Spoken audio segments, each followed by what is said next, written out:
என்ன செய்ய போகிறோன்னா கருவாடு தொக்கு. ஃபஸ்ட்டு எண்ணெய் ஊற்றிக்கிட்டோம். அதுக்கப்புறம் வந்து நல்லா கடுகு எண்ணெய் காஞ்சதுக்கப்புறம் கடுகு போட்டு இந்த மாதிரி வெங்காயத்தை ஆனியனை வந்து கட் பண்ணி நல்லா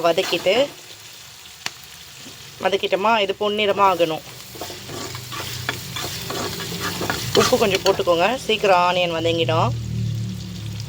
இந்த தக்காளியை நல்லா வதக்கிட்டு தக்காளி கட் பண்ணி போட்டு கருவேப்பிலை போட்டு நல்லா அப்படி வதக்கி விடுங்க.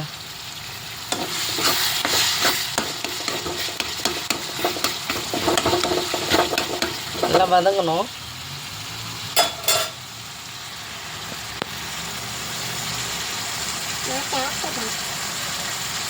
வதங்கினதுக்கப்புறமா மிளகாத்தூள் உப்பு போட்டு கொதிக்க விட்டுட்டு அதுக்கப்புறம் வந்து கடைசியாக வந்து கருவாடை சுத்தனில் போட்டு மஞ்சத்தூளில் போட்டு கழுவி வச்சு கருவாடை இறக்கி போட்டிங்கன்னா கருவாடை தொக்கு ரெடி ஆகும். அந்த ப்ராசஸ் சொல்கிற வெயிட் பண்ணி விட்டிங்கன்னா அந்த மாதிரி சிகப்பான நிறம் வரும். நல்லா குத்தி அதுக்கு என்ன தான் நம்ம மிக்சியில் அரைச்சி ஊற்றினாலும் அந்த டேஸ்ட்டை விட இந்த மாதிரி வதக்கி சாப்பிட்ற டேஸ்ட் அது வேறு மாதிரி இருக்கும் ஃப்ளேவராக. நல்லா அப்படி குத்தி விட்டிங்கன்னா நல்லா வதங்கும்.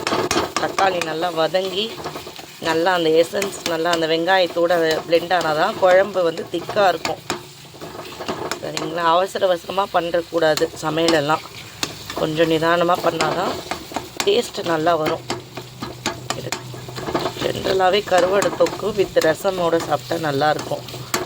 ரசம் கொஞ்சம் வச்சுக்கிட்டு சாதம் போட்டு கருவாடு தொக்கு இது மாதிரி சாப்பிட்டீங்கன்னா ரொம்ப நாள் ஆச்சு. ரொம்ப நிறைய குக் பண்ணுறதே கம்மியாயிடுச்சு எனக்கு வேலைக்கு போகிறதுனால. அப்படி போட்டு நல்லா அப்படி பண்ணிவிட்டு நல்லா உங்களுக்கு பொன்னிறமாக ஆகிடும். அதுக்கப்புறம்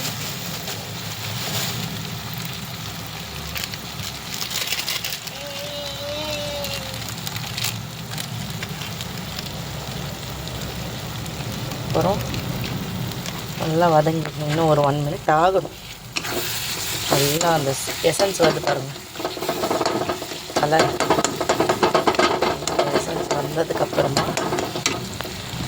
இந்த மிளகாத்தூள் இருக்கு இல்லையா, ஐஷு ஹே தொட்டு ஐஷு தொட்டு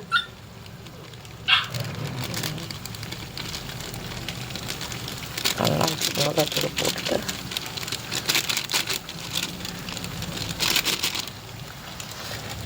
இப்போ என்ன பண்ணணுன்னா நல்லா வதக்கணும். ஃபஸ்ட்டு பச்சை வாசனை போகிற அளவுக்கு நல்லா வதக்கிட்டு பிளெண்ட் பண்ணணும்.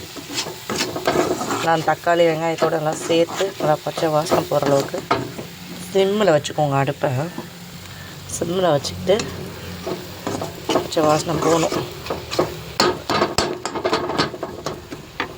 ஓகேவா?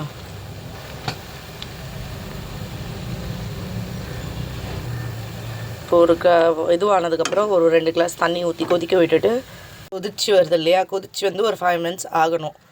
ஆனதுக்கப்புறமா தான் அந்த மஞ்சத்தூளில் சுடு தண்ணி மஞ்சத்தூளில் போட்டு வச்சுருக்க கருவாடை நல்லா அலசிட்டு 2-3 தடவை அதுக்கப்புறம் இதில் போட்டு இறக்கும் போது கொத்தமல்லி போட்டோன்னே சுவையான கருவாடு தொக்கு உங்களுக்கு ரெடி ஆகிடும் ஃப்ரெண்ட்ஸ்.